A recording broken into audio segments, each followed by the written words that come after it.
Hey, it's Jess from Extravagant Dreams. And Tiff from Rolling with Laughter. And we are back to talk about episode 2 of Star-Crossed. Yay. So this one was very political, lots of groups and tribes and just... Lots of new people introduced, basically. And information. Mm-hmm. Okay, so the first thing that was crazy, it starts right off and a bomb goes off. Mm-hmm. So... you find out that there's this group of people called Trags, and they're basically the rebel Atrians. Of the Atrians, and they're starting this uprising due to their leader dying. Yeah. So that goes off. There's all this, hubbub chaos about that. Yeah.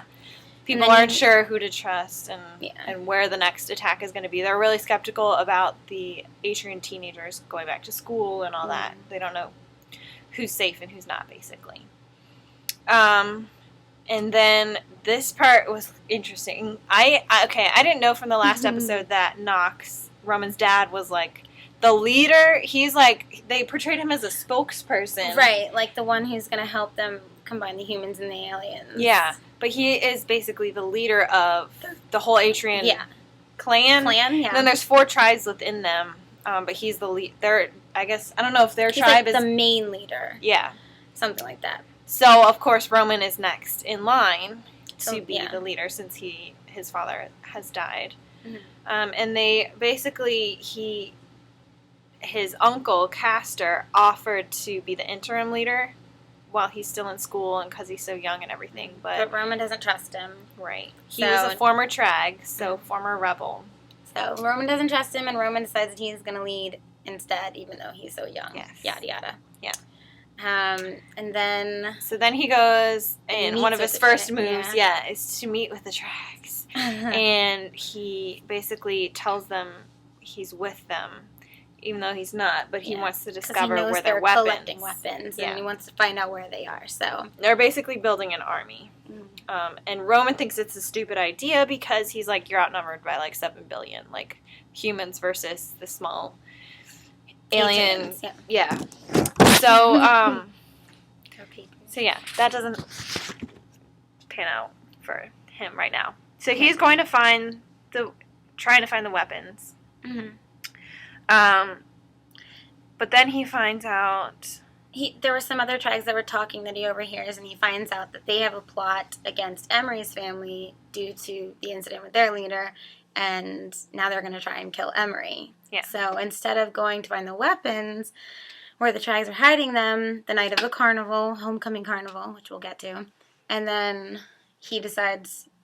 to send his uncle Castor to go get the weapons. Yeah. And he's going to go rescue Emery. So he's testing his uncle. Yeah, it's a test. Okay, and then... Okay, so here's where it gets... Voting. Yeah, crazy. A little political and crazy. And you don't know who to trust because Roman sneaks up on a guard at the carnival who's basically aiming at Emery. Mm-hmm. And it looks like a human. It's Beaumont, who is one of the security guards at the school that helps to transport the Atrian teens back and forth. Mm-hmm. So somehow he falls into a fountain. I don't know. I thought he jumped into a fountain, but yeah. And then basically Beaumont gets wet and starts glowing. With where his tattoos used to be. Because, surprise, he was an Atrian. He's an alien, too. He's with Team Trag. Yes. And somehow has gotten his tattoos removed. So he's undercover. He doesn't even live in the sector. He's outside. Right. So he's in the human world. So there's a twist. And then you find out also that they're building an army outside of the sector, basically. There are more Trags than you think there are. And he told Roman that, there's always someone watching, so we've got a lot more people than he thinks outside of the sector. Mm-hmm. So that gets kind of crazy. But then also at the carnival, Eric... the bad... jerk human. Yeah, I don't like him He basically kidnaps Drake or jumps him or something. You don't actually see that. And you find him in the back of a truck. Emery sees him with...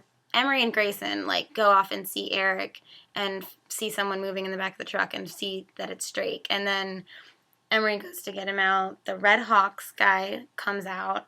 Oh, did we talk about Red Hawks? Oh, no, we didn't. They're the Trag version of humans. So Red Hawks totally hate the aliens. They want them just basically dead, I think. Right. They, so. yeah. Completely racist against them, I guess. Yeah, that's a way to put it, yeah. Yeah. So they come out of the bushes and basically they were gonna, like, hurt Drake. Mm-hmm. Eric was just thinking the plan was scare to, him or something like that and then let him go, whatever. So Grayson pulls out this little pocket knife from his brother, his dead brother, who you find out died the day the aliens landed because he was in the military. So I guess he was in the fight for the day they came.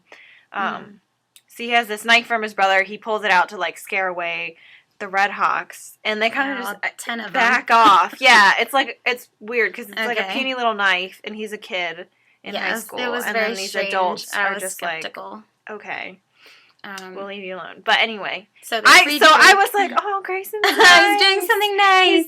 He's defending the aliens and Emery and whatever. No. Find out later. Yeah. Not so much. Not exactly. He gets into a car with a Red Hawk guy, with the leader of the Red Hawks, and you find out that he's basically in cohorts with them. Yeah. In some way. We don't really know why or how, but the pocket knife, his little dinky thing, had like a Red Hawk on it, so. Yeah. So he's affiliated somehow, we don't know. Can we trust him or not? Which I'm bummed about because he was a nice kid, and I don't know. We'll have to see what happens. Yeah. So that's what happens with that. The next... Roman and Castor. Roman lets Castor be the interim leader after. Mm-hmm. He didn't exactly find the weapons from the Trags, but he basically got the leader of the Trags removed. Yeah. So, yeah. So he's now interim leader. Roman hands it over to him, so there's someone more full-time doing it. Which I also don't know if I can trust him or not. He seems like he's playing... I feel like he's one of those people that, like, sometimes he will help... Like, he's playing... the good side, and sometimes he'll help the bad side, but it just depends on who is lining up with his agenda. I feel like you can't really trust him. Okay, that makes sense. But... I get that. We'll see. I don't know. And then, okay, so the last thing I'm going to talk about is Julie, Emery's friend that was healed or miraculously saved through the Cypher. She's like perfect health now, back to normal, working at the carnival, having Not back fun. at school yet, but, they're like still doing testing or something to see what's going on. Yeah. But she's at the carnival when Roman was there, and I guess he got hurt or something when he was fighting with Beaumont. I guess he was bleeding. I didn't see it. She touched his blood or just touched his arm or something. Yeah. But her reaction to it was like her veins started glowing blue. Glowed and popped. No, they didn't pop out. They just glowed blue inside of her arm. Yeah. So she now has an inkling that he had something to do with her healing. Yes. Because the only thing she remembers from that night is like an angel in blue who saved her. Mm-hmm. So now she kind of thinks that he might be the angel. Yeah. So interesting twist. Yes. I think, there's a love triangle already between Grayson and Emery and Roman. And I think it's going to turn into a really complicated one, and that Julie is going to be attracted to Roman too, because who wouldn't if he saved your life? You're like on your deathbed, and who wouldn't be attracted to him in general? Yeah, he's pretty beautiful. I like him. Yeah, he's nice eyes. I'm okay with him. You can marry him since I already have a husband. All right. So. Thanks. Thank you for giving me that option. Well. Please leave your comments below if you have seen episode 2. We'd love to know what you thought, and we'd love to hear from you. And we will see you next time. Yeah.